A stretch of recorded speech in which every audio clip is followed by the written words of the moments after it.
ಚಿಕಿತ್ಸಾ ಘಟಕ ಸ್ಥಾಪಿಸಲಾಗುವುದು. ಯಲಬುರ್ಗಾ, ಜೇವರ್ಗಿ ಮತ್ತು ಯಾದಗಿರಿಯಲ್ಲಿ ತಲಾ 6 ಕೋಟಿ ರು ವೆಚ್ಚದಲ್ಲಿ ಹೊಸದಾಗಿ ನರ್ಸಿಂಗ್ ಕಾಲೇಜುಗಳನ್ನು ಕೆಕೆಆರ್ಡಿಬಿ ಅನುದಾನದಲ್ಲಿ ಆರಂಭಿಸಲಾಗುವುದು. ಮಹಿಳಾ ಮತ್ತು ಮಕ್ಕಳ ಅಭಿವೃದ್ಧಿ.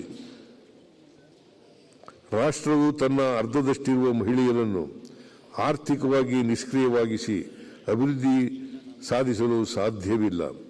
ಅವರನ್ನು ಆರ್ಥಿಕವಾಗಿ ಸ್ವತಂತ್ರರನ್ನಾಗಿಸದೆ ಮಾಡುವ ಎಲ್ಲ ಅಭಿವೃದ್ಧಿ ಮಾದರಿಗಳು ಟೊಳ್ಳಾಗಿರುತ್ತವೆ. Doctor BR Ambedkar. ಗೃಹಲಕ್ಷ್ಮಿ ಯೋಜನೆಯನ್ನು 2023-24ನೇ ಸಾಲಿನಿಂದ ಜಾರಿಗೊಳಿಸಲಾಗಿದೆ. 24-25ನೇ ಸಾಲಿನಲ್ಲಿ 1.22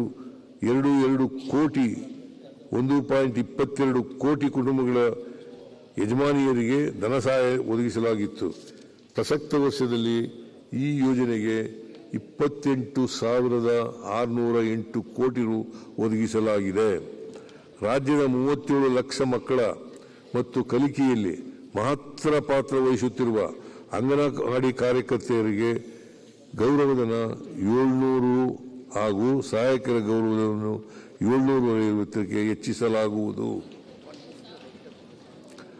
ಸಕ್ಷಮ ಅಂಗನವಾಡಿ ಯೋಜನೆಯಡಿ ರಾಜ್ಯದ 17,454 ಅಂಗನವಾಡಿ ಕೇಂದ್ರಗಳಿಗೆ ಹೆಚ್ಚುವರಿ ಸೌಲಭ್ಯಗಳನ್ನು ಕಲ್ಪಿಸಲು ತಲಾ 1 ಲಕ್ಷ ರುನಂತೆ ಒಟ್ಟು 175 ಕೋಟಿ ರೂಪಾಯಿ ಒದಗಿಸಲಾಗುವುದು. ಅಂಗನವಾಡಿ ಕಟ್ಟಡಗಳ ನಿರ್ಮಾಣಕ್ಕಾಗಿ ನಗರಸಭೆ ಪುರಸಭೆಗಳಲ್ಲಿ ಲಭ್ಯವಿರುವ 173 CA ನಿವೇಶನಗಳನ್ನು ನಗರಾಭಿವೃದ್ಧಿ ಇಲಾಖೆಯಿಂದ 50% ರಿಯಾಯಿತಿ ದರದಲ್ಲಿ ಖರೀದಿಸಲು 10 ಕೋಟಿ ಮೀಸಲಿರಿಸಲಾಗಿದೆ.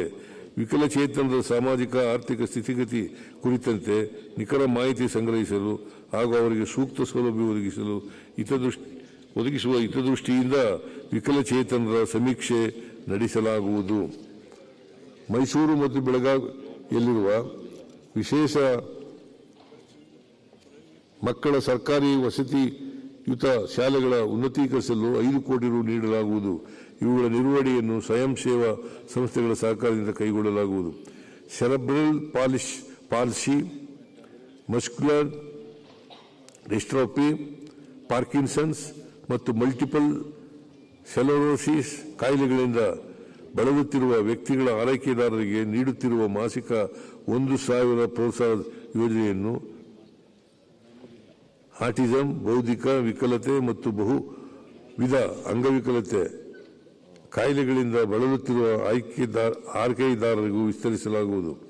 ಬಳ್ಳಾರಿಯ ಸರ್ಕಾರಿ ಶ್ರವಣ ದೋಷವುಳ್ಳ ಮಕ್ಕಳ ಶಾಲೆ ಹಾಗೂ ಹುಬ್ಬಳ್ಳಿಯ ದೃಷ್ಟಿದೋಷವುಳ್ಳ ಮಕ್ಕಳ ಶಾಲೆಗಳನ್ನು ಪ್ರಾಥಮಿಕ ಶಾಲಾ ಹಂತದಿಂದ ಪ್ರೌಢಶಾಲಾ ಹಂತಕ್ಕೆ ಮೇಲ್ದರ್ಜೆಗೇರಿಸಲಾಗುವುದು. ವಿಶೇಷ ಪಾಲನಾ ಯೋಜನೆಯಡಿ HIV ಸೋಂಕಿತ ಮತ್ತು ಬಾಧಿತ ಮಕ್ಕಳ ಪೌಷ್ಟಿಕ ಆಹಾರ ಮತ್ತು ಶಿಕ್ಷಣವನ್ನು ಪ್ರೋತ್ಸಾಹಿಸಲು ಪ್ರಸ್ತುತ ನೀಡಲಾಗುತ್ತಿರುವ ಮಾಸಿಕ ಧನ ಸಹಾಯವನ್ನು 1,000 ರುನಿಂದ 2,000 ರೂಪಾಯಿಗೆ ಹೆಚ್ಚಿಸಲಾಗುವುದು. ರಾಜ್ಯದ ಅನುದಾನದಡಿಯಲ್ಲಿ ನಡೆಯುತ್ತಿರುವ ವಸತಿಯುತ ವಿಶೇಷ ಶಾಲೆಗಳ ಮಕ್ಕಳ ಪಥ್ಯಾಹಾರ ಭತ್ಯೆಯನ್ನು ಮಾಸಿಕ 1,750 ರುಗಳಿಗೆ ಹೆಚ್ಚಿಸಲಾಗುವುದು. ಮಹಿಳಾ ಉದ್ದೇಶಿತ ಕಾರ್ಯಕ್ರಮಗಳಿಗಾಗಿ 2025-26ನೇ ಸಾಲಿನಲ್ಲಿ ಒಟ್ಟಾರೆಯಾಗಿ 94,084 ಕೋಟಿ ರೂಪಾಯಿಯನ್ನು ಒದಗಿಸಲಾಗುವುದು. ಮಕ್ಕಳ ಉದ್ದೇಶಿತ ಕಾರ್ಯಕ್ರಮಗಳಿಗಾಗಿ 25-26ನೇ ಸಾಲಿನಲ್ಲಿ ಒಟ್ಟಾರೆಯಾಗಿ 62,000 ಕೋಟಿ ಒದಗಿಸಲಾಗುವುದು. ಸಮಾಜ ಕಲ್ಯಾಣ. ಸಮಾಜವು ತನ್ನ ಅಸಹಾಯಕ ಸದಸ್ಯರ ಕುರಿತು ತೋರುವ ಕಾಳಜಿಯು ಆ ನಾಗರಿಕತೆಯ ಪ್ರಬುದ್ಧತೆಯನ್ನು ತೋರಿಸುತ್ತದೆ. ಡಾಕ್ಟರ್ ರಾಮ್ ಮನೋಹರ್ ಲೋಹಿಯಾ. ಕರ್ನಾಟಕ ಅನುಸೂಚಿತ ಉಪಯೋಜನೆ ಮತ್ತು ಬುಡಕಟ್ಟು ಉಪಯೋಜನೆಗಡಿಯಲ್ಲಿ 25-26ನೇ ಸಾಲಿನಲ್ಲಿ ಪರಿಶಿಷ್ಟ ಜಾತಿ ಉಪಯೋಜನೆಗೆ 29,992 ಕೋಟಿ ರು ಹಾಗೂ ಬುಡಕಟ್ಟು ಉಪಯೋಜನೆಗೆ 10,226 ಕೋಟಿ ರುಗಳು ಸೇರಿದಂತೆ ಒಟ್ಟಾರೆ 42,018 ಕೋಟಿ ರು ಅನುದಾನವನ್ನು ಒದಗಿಸಲಾಗಿದೆ.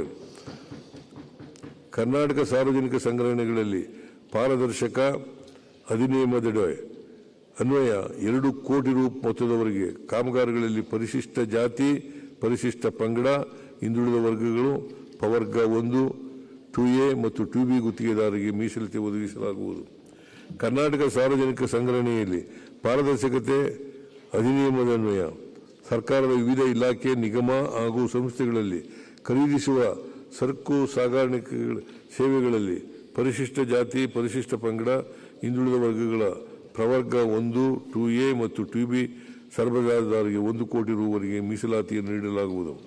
ರಾಜ್ಯದಲ್ಲಿನ ಪರಿಶಿಷ್ಟ ಜಾತಿ, ಪರಿಶಿಷ್ಟ ಕಾಲೋನಿಗಳಲ್ಲಿ ಅಗತ್ಯ ಮೂಲಸೌಕರ್ಯ ಕಲ್ಪಿಸಲು ಪ್ರಗತಿ.